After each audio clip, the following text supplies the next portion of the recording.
দেখুন, বহুদিন ধরেই এই তিলজলা, তপসিয়া, ইকবালপুর, মমিনপুর বেআইনি নির্মাণের ছড়াছড়ি এই জায়গাগুলোতে। শুধু কারখানা নয়, একটার পর একটা বাড়ি বেআইনিভাবে জলাজমি বুঝিয়ে তৈরি হয়েছে এবং কায়েমি স্বার্থে ভোট বাক্সের কথা ভেবে এবং আর্থিক লেনদেনের কারণে কোনো পদক্ষেপ করা হয়নি।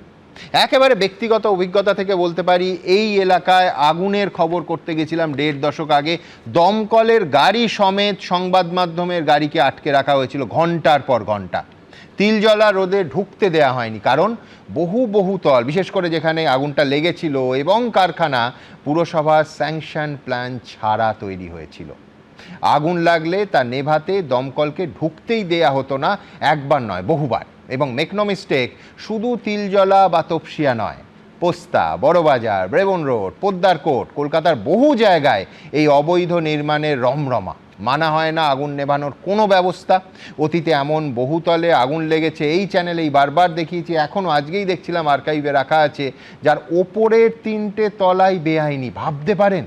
আমরা আশা করব যে তিলজলা থেকে যে অভিযানটা শুরু হয়েছে, আগামী দিনে তা থামবে না এবং শহরের অন্যান্য সমস্ত জায়গা নির্বিশেষে সমস্ত বেআইনি নির্মাণের বিরুদ্ধে এইভাবে অভিযান চলবে। কিন্তু দ্য ফ্যাক্ট রিমেন্স, গোটাটা একটা অর্গানাইজ ক্রাইম চলেছে এতদিন, যার মধ্যে পুলিশ, পুরসভা এবং পলিটিশিয়ান একেবারে সলিলদা যেমন বলছিলেন পরতে যুক্ত। আমার পরের বক্তা বিশ্বনাথ চক্রবর্তী। দেখুন, অনিল কাপুরের সেই নায়ক সিনেমার মতো শুভেন্দু অধিকারী দায়িত্ব নিয়ে একেবারে ছক্কা মারছেন, সন্দেহ নেই। কিন্তু এই নেক্সাস পেরিয়ে শেষ পর্যন্ত গ্যালারিতে বলটা পৌঁছবে তো? বিশ্বনাথদা কি বলেন? সুমনদা, মানুষ কিন্তু এটাই চায়। মানুষ কিন্তু চায় যে অবৈধ নির্মাণগুলো হয়েছে সেগুলো কেন থাকবে। অন্তত পুরসভা আইন, রাজ্যের আইন তাই বলে যে বেআইনি নির্মাণ যদি হয়ে থাকে সেটাকে ভেঙে দেওয়াই কর্তব্য। কিন্তু দিনের পর দিন কিন্তু ভাঙেনি আগের সরকার, এমনকি কোর্টের অর্ডার পরেও ভাঙেনি। কোনো বড় ধরনের মৃত্যুর ঘটনা ঘটার পরেও কিন্তু প্রতিশ্রুতি দিয়েছে, জেসিবি পর্যন্ত গেছে। তার 3 দিন পরে যেই খবরটা আপনি অফ করে দিয়েছেন, মমতা বন্দ্যোপাধ্যায় সরকার ইনঅ্যাকশন, মানে তখন আর একটা সেটেলমেন্ট করে নিয়েছে। এই ছবি আমরা দেখতে দেখতে ক্লান্ত। ফলে আমরা বিশ্বাস করি যে যদি সত্যি বেআইনি নির্মাণ যেগুলো হয়েছে, মানুষের প্রাণ তো সবার উপরে। এই যে আপনি দেখালেন যে 2জন মারা গেল, একদম ঠিক 2জন কেন মারা গেল? কারণটা হলো বাকি আরো 3 জনের 2জন অত্যন্ত আশঙ্কাজনক অবস্থায়। কারণ অবৈধ নির্মাণের ফলে যে অব্যবস্থা হয়েছে, সেই অব্যবস্থার থেকে তাদের মৃত্যু ঘটেছে। ফলে সেই মানুষের জীবন সবচেয়ে বড় দাম।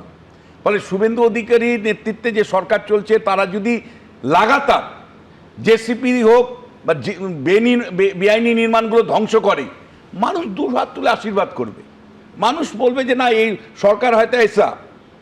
তাহলে এটা আমাদের কাছে খুব ইম্পর্টেন্ট যে সরকার, চাপ আসবে সরকারের উপর। দেখুন সুমনদা, নানাভাবে চাপ আসবে। যেই মুহূর্তে প্রভাবশালীদের বাড়ি হতে পারে, তো সেই মুহূর্তে কিন্তু সরকারের উপর চাপ আসবে। সেই প্রভাবশালী যদি শাসক দলের হয়, আমরা দেখি আরো বেশি চাপ আসে। সরকারের সদিচ্ছাটা সেই সময় বুঝতে পারবো যে যখন প্রভাবশালীদের বেআইনি নির্মাণ করেছে, সেটাও শুভেন্দু অধিকারী গুড়িয়ে দিচ্ছে, তার প্রশাসন গুড়িয়ে দিচ্ছে, তখন কিন্তু সদিচ্ছাটা আরো পরিষ্কার হবে। এবং সব এলাকায় এবং হিন্দু, মুসলিম, শিখ, জৈন, খ্রিস্টান সমস্ত এলাকায়, শুধু তিলজলায় নয়। এই গল্প আমার বরানগরে আছে, এই গল্প উত্তর কলকাতার বিস্তীর্ণ অঞ্চলে আছে, সর্বত্র আছে। ফলে যদি সত্যি আইনের শাসন প্রতিষ্ঠা করতে হয়, জাত, ধর্ম, বর্ণ, ভাষা নির্বিশেষে, প্রভাবশালী নির্বিশেষে এটাকে কার্যকারী যদি করতে পারেন, মানুষ আশীর্বাদ করবে।